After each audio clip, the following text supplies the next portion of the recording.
2008 വിജയ ചിത്രങ്ങളിൽ 10ാം സ്ഥാനത്തുള്ളത് പൃഥ്വിരാജിന്റെ തലപ്പാവ്. മധുപാൽ സംവിധാനം ചെയ്ത ഈ ചിത്രത്തിൽ പൃഥ്വിരാജിനൊപ്പം ലാലും അതുൽ കുൽക്കർണിയും പ്രധാന കഥാപാത്രങ്ങളായി എത്തിയിരുന്നു. നക്സൽ വർഗീസിന്റെ കൊലപാതകത്തെ ആസ്പദമാക്കിയാണ് മധുപാൽ ഈ ചിത്രം ഒരുക്കിയത്. നടനായ മധുപാലിന്റെ ആദ്യ സംവിധാന ചിത്രമായിരുന്നു തലപ്പാവ്. ബാബു ജനാർദ്ദനാണ് തിരക്കഥ രചിച്ചത്. ONV രചിച്ച ഗാനങ്ങൾക്ക് അലക്സ് പോൾ ആയിരുന്നു സംഗീതം നിർവഹിച്ചത്. 2008 സെപ്റ്റംബർ 12-നാണ് ചിത്രം റിലീസ് ചെയ്തത്. തിയേറ്ററിൽ ശരാശരി വിജയമാണ് തലപ്പാവ് നേടിയത്. 9ാം സ്ഥാനത്തുള്ളത് രഞ്ജിത്ത് സംവിധാനം ചെയ്ത തിരക്കഥ. പൃഥ്വിരാജ്, പ്രിയാമണി, സംവൃത സുനിൽ എന്നിവർ പ്രധാന കഥാപാത്രങ്ങളെ അവതരിപ്പിച്ച ചിത്രം. 2008 മികച്ച ആഖ്യാന രീതി കൊണ്ടും പ്രമേയം കൊണ്ടും ശ്രദ്ധിക്കപ്പെട്ട തിരക്കഥ മികച്ച മലയാള ചിത്രത്തിനുള്ള ദേശീയ ചലച്ചിത്ര പുരസ്കാരം നേടിയിരുന്നു. താരപ്രഭയിൽ ജ്വലിച്ചു നിൽക്കുമ്പോൾ പെട്ടെന്ന് അഭിനയരംഗം വിടുകയും വിസ്മൃതിയിലാവുകയും ചെയ്ത മാളവിക എന്ന ചലച്ചിത്ര നടിയുടെയും പിൽക്കാലത്ത് താരരാജാവായി വളർന്ന അജയചന്ദ്രൻ്റെയും പൊലിഞ്ഞുപോയ പ്രണയത്തിൻ്റെ കഥ അക്ബർ അഹമ്മദ് എന്ന യുവ സംവിധായകൻ തേടുന്നതാണ് ചിത്രത്തിൻ്റെ ഇതിവൃത്തം. അന്തരിച്ച ചലച്ചിത്ര നടി ശ്രീവിദ്യയും കമൽഹാസനുമായി ഉണ്ടായിരുന്നെന്ന് പറയപ്പെടുന്ന ബന്ധമാണ് ചിത്രത്തിൽ പരാമർശിച്ചതെന്ന് റൂമറുകളുണ്ടായിരുന്നു. കഥയിലെ ചില സാമ്യങ്ങളും ചിത്രം ശ്രീവിദ്യയ്ക്ക് സമർപ്പിച്ചിട്ടുള്ളതും ഒക്കെ ഈയൊരു റൂമറുകൾ ശരിവെക്കുന്നു. 2008 ഏറ്റവും വലിയ 8ാമത്തെ വിജയം. സത്യനന്തിക്കാട് തിരക്കഥയൊരുക്കി സത്യനന്തിക്കാട് സംവിധാനം ചെയ്ത മോഹൻലാലിൻ്റെ ഇന്നത്തെ ചിന്താവിഷയം. രസതന്ത്രം എന്ന വിജയ ചിത്രത്തിന് ശേഷം മോഹൻലാലും സത്യനന്തിക്കാടും ഒരുമിച്ച ചിത്രമായിരുന്നു ഇന്നത്തെ ചിന്താവിഷയം. മോഹൻലാലിന്റെ നായികയായി മീര ജാസ്മിൻ എത്തിയ ചിത്രത്തിൽ മുകേഷ്, ഇന്നസെന്റ്, സുകന്യ, മോഹിനി എന്നിവർ പ്രധാന വേഷങ്ങളിലെത്തിയിരുന്നു. ആശീർവാദ് സിനിമാസിന്റെ ബാനറിൽ ആന്റണി പെരുമ്പാവൂർ നിർമ്മിച്ച ചിത്രത്തിൽ സംഗീതം നൽകിയത് ഇളയരാജയായിരുന്നു. ചിത്രത്തിലെ ഗാനങ്ങളെല്ലാം നല്ല രീതിയിൽ തന്നെ ശ്രദ്ധിക്കപ്പെട്ടു. കുടുംബ പ്രേക്ഷകരെ ലക്ഷ്യമാക്കി വന്ന ഈ ചിത്രം ആ ഒരു രീതിയിൽ വിജയിച്ചു എന്ന് പറയാം. ചിത്രത്തിന് തരക്കേടില്ലാത്ത ബോക്സ് ഓഫീസ് കളക്ഷനാണ് ലഭിച്ചത്. ഏപ്രിൽ 12-ന് തിയേറ്ററിലെത്തിയ ചിത്രം വിഷു വെക്കേഷൻ സീസണിന്റെ അഡ്വാൻറ്റേജോടെ മികച്ച കളക്ഷൻ നേടിയാണ് വിജയമായത്.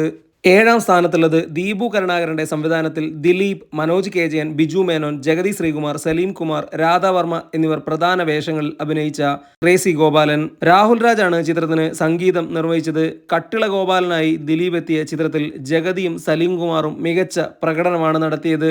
കോമഡിയുടെ ട്രാക്കിൽ കഥ പറഞ്ഞ ചിത്രം ഭേദപ്പെട്ട വിജയമാണ് തിയേറ്ററിൽ നേടിയത്. 2008 ഏറ്റവും വലിയ വിജയങ്ങളിൽ 6ാം സ്ഥാനത്തുള്ളത് മോഹൻലാലിന്റെ കുരുക്ഷേത്ര. മേജർ രവി, കീർത്തി ചക്രയ്ക്ക് ശേഷം സംവിധാനം ചെയ്ത ചിത്രമായിരുന്നു കുരുക്ഷേത്ര. മേജർ മഹാദേവനായി മോഹൻലാൽ വീണ്ടും എത്തിയ പട്ടാള ചിത്രമായിരുന്നു കുരുക്ഷേത്ര. കാർഗിൽ യുദ്ധമാണ് ഈ ചിത്രത്തിന്റെ പശ്ചാത്തലം. മോഹൻലാലിനൊപ്പം ബിജു മേനോൻ, സിദ്ദിഖ്, കൊച്ചിൻ ഹനീഫ, മണിക്കുട്ടൻ, സുരാജ് വെഞ്ഞാറമൂട്, ബിനീഷ് കോടിയേരി, സാനിയ സിംഗ് തുടങ്ങിയവരും മറ്റ് കഥാപാത്രങ്ങളായെത്തി. ദാമർ സിനിമാസിന്റെ ബാനറിൽ സന്തോഷ് ദാമോദരൻ നിർമ്മിച്ച ചിത്രം തരക്കേടില്ലാത്ത അഭിപ്രായം നേടി. വമ്പൻ ഇനീഷ്യൽ കളക്ഷനിൽ തുടങ്ങിയ കുരുക്ഷേത്ര സാമാന്യം ഭേദപ്പെട്ട വിജയം തന്നെ നേടിയെടുത്തു. ഏറ്റവും വലിയ 5ാമത്തെ വിജയം. ജയറാമിനെ നായകനാക്കി അക്കു അക്ബർ സംവിധാനം ചെയ്ത വെറുതെ ഒരു ഭാര്യ. ജയറാമിന്റെ നായികയായി ഗോപിക എത്തിയ ചിത്രം കുടുംബ പ്രേക്ഷകരെയാണ് ലക്ഷ്യമിട്ടത്. കുടുംബ പ്രേക്ഷകരെ തൃപ്തിപ്പെടുത്തുന്ന ചിത്രമായി വെറുതെ ഒരു ഭാര്യ മാറി. ജയറാമിന് ഒരു ഇടവേളയ്ക്ക് ശേഷം മികച്ച വിജയം നേടിത്തന്ന ചിത്രമായും വെറുതെ ഒരു ഭാര്യ മാറി. ഗിരീഷ് കുമാറാണ് കഥാ, തിരക്കഥാ, സംഭാഷണം എന്നിവ നിർവഹിച്ചത്. ചിത്രത്തിൽ സംഗീതം നൽകിയത് ശ്യാം ധർമ്മനായിരുന്നു. ഭാര്യാഭർത്തൃ ബന്ധത്തിലെ സൂക്ഷ്മ സംഭവ വികാസങ്ങൾ ആവിഷ്കരിച്ച ചിത്രമായിരുന്നു വെറുതെ ഒരു ഭാര്യ. KCV ഉദ്യോഗസ്ഥനായി സുഗുണനും 18ാം വയസ്സിൽ സുഗുണനെ വിവാഹം ചെയ്ത് വീട്ടമ്മയാകാൻ വിധിക്കപ്പെട്ട ബിന്ദുവായി ഗോപികയും എത്തിയ ഈ ചിത്രം കുടുംബ പ്രേക്ഷകരെ തൃപ്തിപ്പെടുത്തി തിയേറ്ററിൽ സൂപ്പർ ഹിറ്റ് വിജയം നേടി. ജയറാമിനും ഗോപികയ്ക്കുമൊപ്പം ഇന്നസെന്റ്, നിവേദ തോമസ്, മധു വാര്യർ, സുരാജ് വെഞ്ഞാറമൂട് തുടങ്ങിയവർ പ്രധാന കഥാപാത്രങ്ങളായി എത്തി. ഏറ്റവും വലിയ 4ാമത്തെ വിജയം. ജെയിംസ് ആൽബർട്ടിന്റെ തിരക്കഥയിൽ ജോണി ആന്റണി സംവിധാനം ചെയ്ത സൈക്കിൾ. വിനു മോഹനും വിനീത് ശ്രീനിവാസനും നായകന്മാരായെത്തിയ ഈ ചിത്രത്തിൽ ഭാമയും സന്ധ്യയുമാണ് നായികമാരായെത്തിയത്. മുരളി, ജഗതി തുടങ്ങിയവർ മറ്റ് പ്രധാന കഥാപാത്രങ്ങളായെത്തി. മെജോ ജോസഫാണ് സംഗീത സംവിധാനം നിർവഹിച്ചത്. ചെറിയ ബഡ്ജറ്റിൽ ചെറിയ ഹൈപ്പിൽ റിലീസിലെത്തിയ ഈ ചിത്രം മികച്ച അഭിപ്രായം നേടി സൂപ്പർ ഹിറ്റ് വിജയം നേടുകയായിരുന്നു. 2008 ഏറ്റവും വലിയ 3ാമത്തെ വിജയം. B. ഉണ്ണികൃഷ്ണൻ തിരക്കഥ എഴുതി സംവിധാനം ചെയ്ത മോഹൻലാൽ ചിത്രം മാടമ്പി. BC ജോഷിയാണ് ഈ ചിത്രം നിർമ്മിച്ചത്. മോഹൻലാലിന്റെ നായികയായി കാവ്യമാധവൻ ആദ്യമായി എത്തിയ ചിത്രമായിരുന്നു മാടമ്പി. M. ജയചന്ദ്രൻ സംഗീതം നിർവഹിച്ച ചിത്രത്തിലെ ഗാനങ്ങളെല്ലാം ഹിറ്റായിരുന്നു. പത്തനംതിട്ട ഇലവട്ടം ഗ്രാമത്തിലെ പലിശക്കാരനായ ഗോപാലകൃഷ്ണപിള്ളയുടെ ജീവിതാനുഭവങ്ങൾ കേരളത്തിലെ ഫ്യൂഡലിസത്തിന്റെ മേമ്പൊടിയോടെ അവതരിപ്പിച്ച ചിത്രമായിരുന്നു മാടമ്പി. ആരാധകരുടെയും പ്രേക്ഷകരുടെയും ഹൃദയം കവർന്ന ചിത്രം സൂപ്പർ ഹിറ്റ് വിജയമാണ് 2008 നേടിയത്. പരുന്ത് എന്ന മമ്മൂട്ടി ചിത്രത്തിനെ ലക്ഷ്യം വെച്ചുകൊണ്ടുള്ള മാടമ്പിയിലെ സംഭാഷണ ശകലങ്ങൾ ആരാധകർക്കിടയിൽ ശ്രദ്ധ നേടിയിരുന്നു. ഇങ്ങനെ ഒരു വിവാദം ഉണ്ടായിരുന്നെങ്കിലും ചിത്രത്തെ അത് ബാധിച്ചില്ല. തിയേറ്ററിൽ വലിയ വിജയമാണ് മാടമ്പി നേടിയത്. മോഹൻലാലിനും കാവ്യമാധവനുമൊപ്പം വലിയ താരനിരയാണ് അണിനിരുന്നത്. ഇവർക്കൊപ്പം അജ്മൽ അമീർ, സായി കുമാർ, സിദ്ദിഖ്, ജഗതി ശ്രീകുമാർ, KPSC ലളിത, ഇന്നസെന്റ്, സുരാജ് വെഞ്ഞാറമൂട്, ശ്രീരാമൻ തുടങ്ങിയവരൊക്കെ ഈ ചിത്രത്തിൽ അഭിനയിച്ചിരുന്നു. ബി ഉണ്ണികൃഷ്ണന്റെ മികച്ച തിരക്കഥയും മോഹൻലാലിന്റെ മികച്ച പ്രകടനവും ചേർന്നപ്പോൾ മാടമ്പി തിയേറ്ററിൽ സൂപ്പർ ഹിറ്റ് വിജയം നേടിയെടുത്തു. 2008 ഏറ്റവും വലിയ രണ്ടാമത്തെ വിജയം മമ്മൂട്ടി നായകനായെത്തിയ അൻവർ റഷീദ് ചിത്രം അണ്ണൻ തമ്പി. രാജമാണിക്യത്തിനും ചോട്ടാ മുംബൈക്കും ശേഷം അൻവർ റഷീദ് സംവിധാനം ചെയ്ത ചിത്രം. മമ്മൂട്ടി ഇരട്ട വേഷത്തിലെത്തിയ ഈ ചിത്രം വലിയ ഹൈപ്പിലാണ് റിലീസ് ചെയ്തത്. ആ വർഷത്തെ ഏറ്റവും മികച്ച ഇനീഷ്യൽ കളക്ഷനുകളിൽ ഒന്നാണ് അണ്ണൻ തമ്പി നേടിയത്. ബെന്നി പി നായരമ്പലം തിരക്കഥയൊരുക്കിയ ഈ ചിത്രത്തിന് സംഗീതം നിർവഹിച്ചത് രാഹുൽ രാജ് ആയിരുന്നു. എല്ലാ ചേരുവകളും കൃത്യം അടങ്ങിയ ഒരു കോമഡി മാസ് എൻ്റർടൈനർ ആയിരുന്നു അണ്ണൻ തമ്പി. മമ്മൂട്ടി ആരാധകരെയും യുവ പ്രേക്ഷകരെയും കുടുംബ പ്രേക്ഷകരെയും തൃപ്തിപ്പെടുത്തുന്ന എല്ലാ ചേരുവകളും അടങ്ങിയ ചിത്രമായിരുന്നു അണ്ണൻ തമ്പി. അതിനാൽ തന്നെ തിയേറ്ററിൽ വമ്പൻ വിജയമാണ് അണ്ണൻ തമ്പി നേടിയത്. വലിയ ഹൈപ്പിൽ റിലീസായിട്ടും എല്ലാതരം പ്രേക്ഷകരെയും തൃപ്തിപ്പെടുത്തിയ ചിത്രമായി അണ്ണൻ തമ്പി മാറി.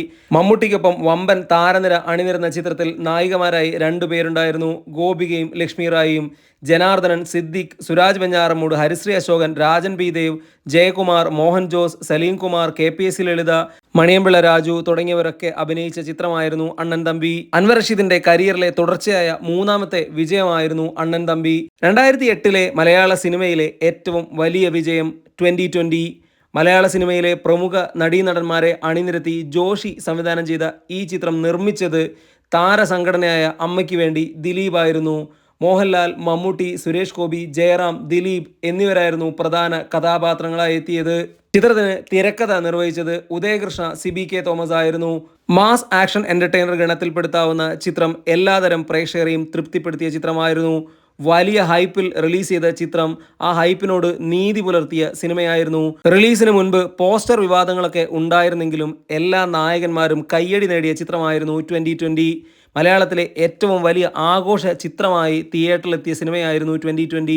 ദേവരാജ പ്രതാപവർമ്മ എന്ന വ്യവസായിയായി മോഹൻലാൽ എത്തിയപ്പോൾ മമ്മൂട്ടി അഡ്വക്കേറ്റ് രമേശ് നമ്പ്യാരായി, സുരേഷ് ഗോപി ആന്റണി പുന്നക്കാടൻ IPS എന്ന പോലീസ് ഉദ്യോഗസ്ഥനായും, ജയറാം ഡോക്ടർ വിനോദ് ഭാസ്കർ എന്ന കഥാപാത്രമായപ്പോൾ ദിലീപ് കാർത്തിക് വർമ്മ എന്ന കഥാപാത്രമായി എത്തി.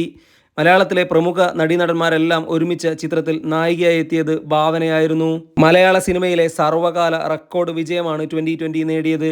അതുവരെയുള്ള എല്ലാ കളക്ഷൻ റെക്കോർഡുകളും തകർത്ത ചിത്രമായിരുന്നു 2020. ഒരു മലയാള സിനിമയ്ക്ക് നേടിയെടുക്കാവുന്ന പരമാവധി കളക്ഷൻ ആ സമയത്ത് 2020 നേടിയെടുത്തു. ക്ലാസ്മേറ്റ്സിൻ്റെ ഏറ്റവും ഉയർന്ന കളക്ഷൻ നേടിയ ചിത്രമെന്ന റെക്കോർഡ് 2020 മറികടന്ന് മലയാളത്തിലെ ഇൻഡസ്ട്രി ഹിറ്റായി മാറി. ഈ ചിത്രം ബോക്സ് ഓഫീസിൽ നേടിയ അഭൂതപൂർവമായ വിജയം പിന്നീട് മറികടക്കുന്നത് മോഹൻലാലിൻ്റെ ദൃശ്യം 2013 യാതൊരു ഈഗോകളുമില്ലാതെ മലയാളത്തിൻ്റെ സൂപ്പർ താരങ്ങളെല്ലാം ഒരുമിച്ച ചിത്രം മലയാളികൾക്ക് വലിയൊരു വിരുന്നായിരുന്നു. ഈ ചിത്രത്തിന് സംഗീതം നൽകിയത് സുരേഷ് പീറ്റേഴ്സും ബേണി ഇഗ്നീഷ്യസും ചേർന്നാണ്. മലയാളത്തിലെന്നല്ല മറ്റൊരു ഇൻഡസ്ട്രിയിലും പിന്നീട് ഇതുപോലൊരു താരമാമാങ്കം നടന്നിട്ടില്ല. ഇനീഷ്യൽ കളക്ഷൻ മുതൽ സകലമാന ബോക്സ് ഓഫീസ് റെക്കോർഡുകളും 2020 തൂത്തുവാരി എന്ന് പറയാം.